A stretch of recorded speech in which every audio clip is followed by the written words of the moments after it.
Goku and Caulifla stare in disbelief. Brother? He was supposed to be their brother?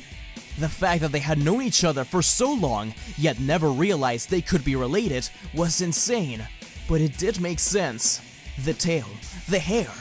Kami even said that there was something familiar within the two of them, but above all, they were aliens? Raditz went on to explain that he had wanted to come and see them for a long time, but if the planet needed two Saiyans to be taken over, then he needed to be a little bit more cautious, especially with Frieza still around. Goku and Caulifla simply looked at each other, confused.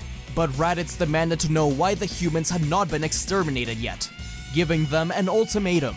Either kill 100 humans and join him, or he will take Gohan. He snatched the little kid right from under Goku, but he responded with a powerful kick to the face. Raditz was actually hurt, staggering back with a nosebleed. He couldn't believe it. Goku and Caulifla had been training together and becoming more and more powerful, so they're stronger than what Goku and Piccolo were in the original story. Raditz clicked on his scouter. The moment of Kakarot's kick, his power spiked up to 650, while Caulifla kept her ki unhidden, reaching 700. They were very powerful, but still not enough to face his power level of 1500. He expanded his aura, pushing both of them away and flying off with Gohan. Caulifla and Goku wasted no time, taking their Dragon Radar and following the signal to Raditz's location. Krillin followed as well, while Roshi and Bulma took the plane. Once they arrived, they found a hellish sight, creatures springing from the ground. Raditz called them Cybermen.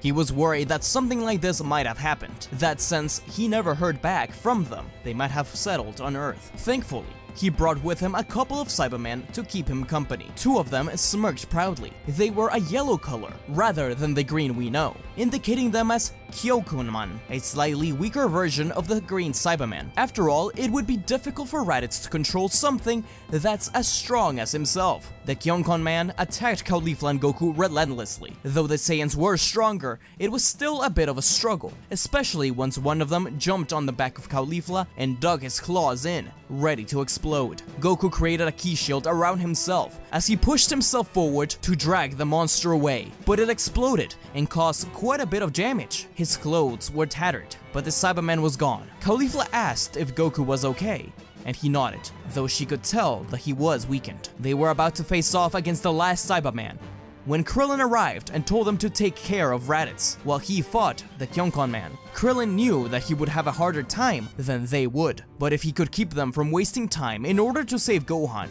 then it would be worth it. Goku and Caulifla thanked Krillin as he got in his battle stance. Raditz laughed and instantly launched a double Sunday, which they dodged, responding back with a Kamehameha and a Dodonpa. But Raditz lifted his arms up and directed the double Sunday at the two new blasts, consuming them. They were able to dodge out of the way, and the battle continued, giving a lot of trouble to Raditz. He was getting tired.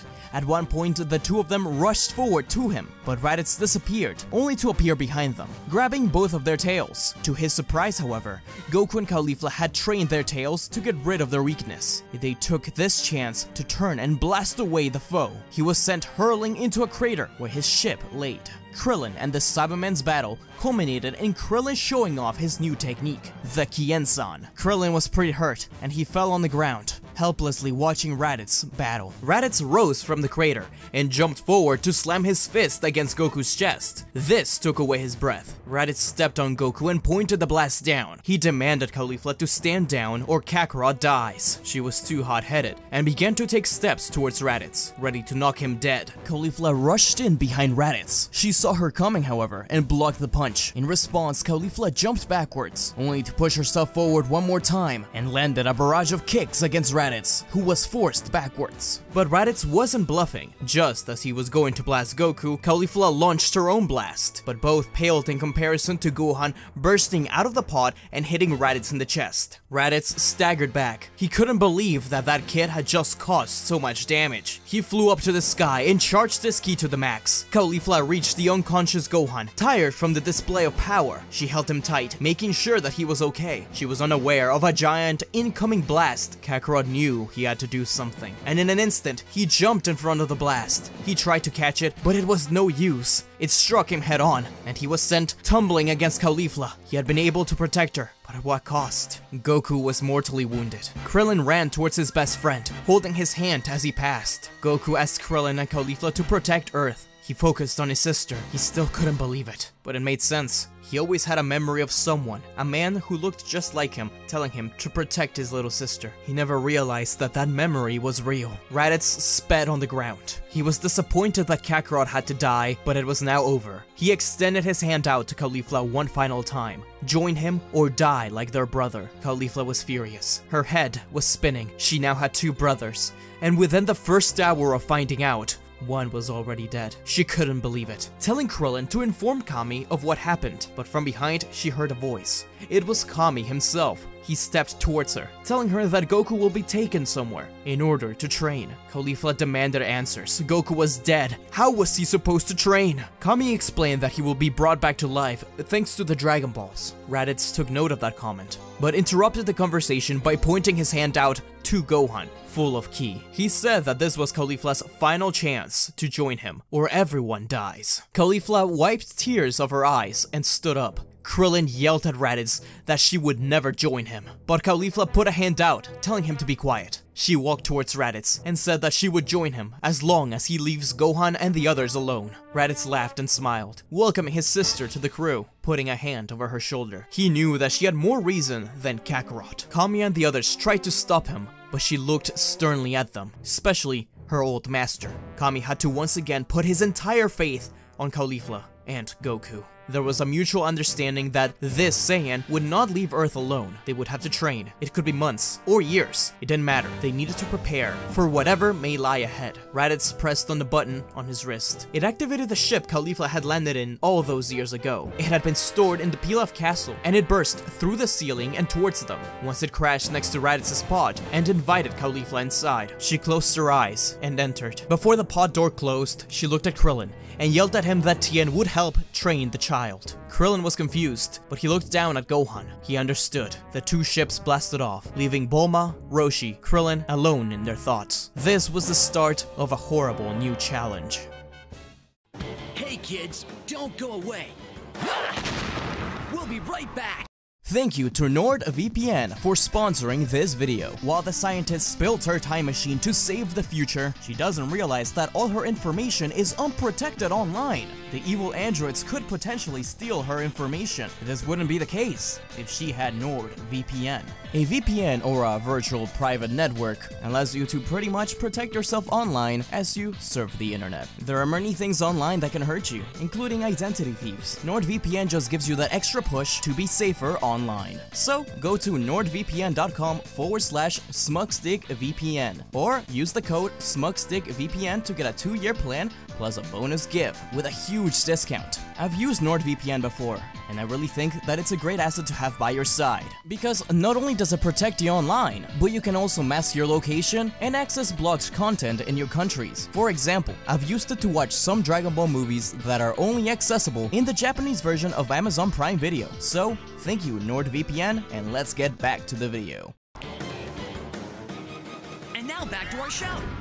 Caulifla was legitimately scared when she arrived on the strange planet. As the pod door opened and she stepped outside, she saw a swarm of strange alien creatures, but all of them stepped aside once a man with spiked hair walked in. He smirked proudly, and a giant brute cracked his knuckles by the doorframe. The short man asked Raditz what happened to his brother, and Raditz explained that he was killed in battle. The Saiyan then turned to Caulifla and sized her up. She wasn't worth a scrap, and weaker than even Raditz, but they needed all the manpower they could get. He turned back to Raditz and asked if this one would be any trouble, while charging up a ki blast in his hand and pointing it at Caulifla. She was about to smash her hand against the Saiyan's arm to break it, but Raditz stepped in the way and promised Vegeta that she would not be any trouble. He laughed and walked away to the other brute. The two disappeared into the castle, while Raditz spun to face Caulifla. Raditz said to her that Vegeta and Nappa are not people that she wants to mess with. She was in shock, so she didn't feel their ki, but Raditz placed the scatter on her face, and the number quickly shot up while looking at Vegeta. She gulped, finally feeling a tremendous ki that the Saiyans had. Raditz then invited her to eat something. They had a long time ahead of them. Caulifla was terrified. She clearly wouldn't be able to train herself to stand up against Raditz like she had planned. She would have to ride this one out until returning to Earth, hoping that the others were training hard. These Saiyans were stronger than anything she imagined, but at night, while unable to sleep in her bunk bed, Caulifla realized something. Raditz actually protected her. If she had attacked Vegeta, she would most likely be dead now. She was surprised, but quickly shook the idea off her head. That man had just killed her best friend, well, her brother. Over the next few months, Caulifla would experience a horrible time under the thumb of the Prince of all Saiyans. They used her as a training dummy, often attacking her out of nowhere, while not on missions. They didn't improve or get any stronger by doing so. They just sent her to the medical bay a few times. But to Caulifla's own surprise, she felt at least a little stronger every time. Vegeta seemed to take notice in that, one time mentioning that he was doing her a favor. He said that Saiyans get stronger every time they experience near-death trauma. Caulifla realized that these Saiyans had some sort of goal in mind, though she didn't know what it was. She did hear them mention something about a so-called Frieza, or a Super Saiyan legend once. Vegeta obviously hated her, calling her low-class trash, but Raditz, he would visit her a few times in the hospital. He never said anything, nor tried to stop it, but at the very least, he left her a new Saiyan armor for when she got out. The armor that he had brought her was actually a design of her own. She had requested something sleek, sneaky. She was always better in those sorts of situations, which is why her armor is different from the rest. But the more time she spent with them, she realized she kept falling deeper and deeper into her old assassin ways, and she hated it. She had to do a lot of meditating in order to get rid of those thoughts. Meanwhile, on Earth, Kami took Goku's body to the other world, and Krillin located Tien. The two headed over to Chi-Chi's house, where she refused to let anyone train Gohan, especially after what happened with Goku. She was still grieving heavily, but after a long month of trying to convince her, Kami himself stepped in, asking her to allow them to train Gohan for 2 days a week. He explained that it was Goku's last wish. So, 2 days a week, Gohan would go to Kami's lookout, where he underwent training with Krillin and Tien. Meanwhile, Chaozu and Yamcha trained under Kami some more. Popo also helped in the training of the child. Gohan didn't enjoy it at first, but he loved Tien and Krillin like uncles, and wanted to impress them, especially without Goku around. He latched onto them as paternal figures. It was hard to train him, and Tien lost his patience many times, but Krillin was always there to cheer Gohan up. Over time, he grew to love martial arts, particularly when he was reminded of his dad. He understood that he had died, and that his aunt was away, but Krillin made sure to let him know that they would return. Eventually, Gohan himself insisted on training, much to Chi-Chi's chagrin. Even so, she sometimes joined in training as well. Caulifla was taken on a couple of missions, and she knew that Vegeta didn't trust her one bit. She hated having to go back to this lifestyle. Her life as an assassin was far behind her, but if she wanted to survive this, she would have to go along with it. Vegeta started to trust her once he saw her kill a couple of natives to a planet. She had tears in her eyes as she did it, and promised to someday revive them with the Dragon Balls. She wished it had been her, but she needed to save Earth. After the planet's conquering, the four of them sat around eating. Vegeta finally stood up, looked directly at Caulifla and Nappa, and asked what those Dragon Balls that they were talking about on Earth were. Caulifla was in shock. She didn't want to answer. A sweat drop fell from Raditz's forehead, and he simply said that they could be used to revive people. Caulifla tried to intervene, but Vegeta shushed her, telling them that it didn't matter anyways. Who would want to go to a planet like that? But in the back of his mind, he kept it. He would head to Earth soon enough. As the two spent more time together, Raditz began to actually care about his sister, as much as she hated being called Caulifla. Remember, her name on Earth is Amaterasu. She tried to convince him once that they could live on Earth together as a family, but Raditz said that it was too late for him. She didn't bring it up again. She was afraid that he would tell on her. Didn't matter anyways. One night, after a long day of conquering a planet, she heard a voice in her head. It was Goku.